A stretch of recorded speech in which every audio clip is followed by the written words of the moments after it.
Akkam jirtu kabajamoota fi hordoftoota biiftuu Oroo bakkuma jirtanitti nageenyi keenya kan kabajaa isin haa ga'u isiniin jenna. Itti aansuudhaan oduu sa'a kana qabannee dhiyaannee jirra. Oduu wayitaawaa ammee fi akkasumas suura gurraa ta'an hedduu qabannee jirra.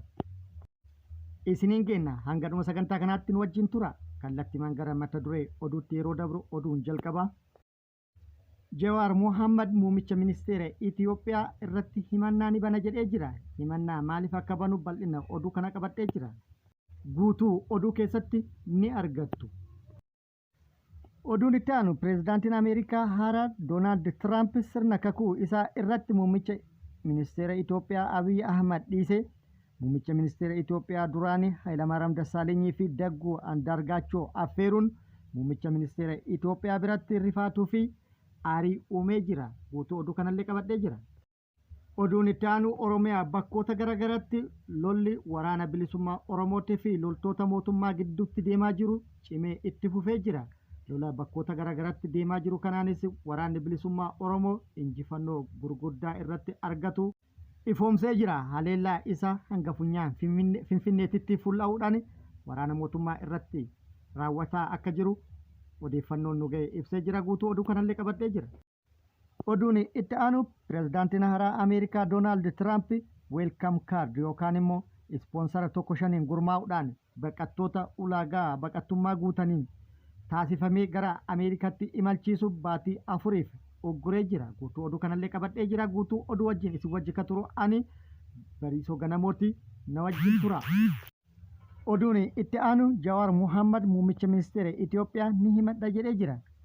Jawaar Mohammad muummicha ministeera Itoophiyaa kan himatus kitaaba hin gaabbu jedhuun walqabatee maxxansa isaa keessa harka galfatuun mootummaan Itoophiyaa hayyama malee haala inni itti qophaa'e irraa jijjiiruun kitaaba madda mariitiin walitti makuudhaan kitaaba fuula 400 gara fuula 700tti guddisuun kitaaba Amaazonitti maxxanfame irratti gochi kun kan raawwatame ta'uu mirkaneeffadhee jira jedhee jira. Gochi mootummaan raawwate kun immoo yakka koppiraayitiidha. Yakkaan nama gaafachiisa. Qaamni yakka kana raawwate adda baasuuf immoo kan nama dhibu waan hin taaneef kallattiin ammoo mootummaan harka keessaa qaba waan ta'eef seeraaf dhiyeessa jedhee jira. Walumaa galatti gochi raawwatame kun yakka hamaa fi bira hin dabaramne yookaan dhiifamni hin godhamneef yakka addunyaan bira dabruu hin qabne waan ta'eef ni himadha jedhee jira.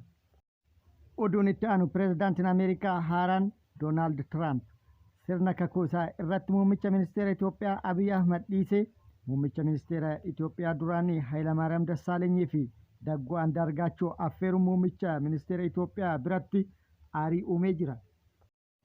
Muummichi ministeera Itoophiyaa osoo ani muummichi ministeera biyyattii jiru akkamitti jarri affeeramti jechuudhaan aarii fi naasuu keessa akka galee dhagahamee jira.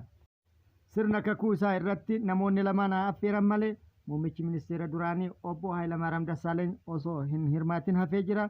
Dagguu Andaargaachoo hirmaatee jira. Gaafa pireezidaantiin haaraan kun filatame yookaan immoo mo'ate aangaa'ota ergaa baga gammaddee ergan keessaa kan jalqabaa kan ta'e muummicha ministeera Itoophiyaati. Affeeramuu dhabuun isaa immoo rifaatuu guddaa itti uumee jira jedhamee jira.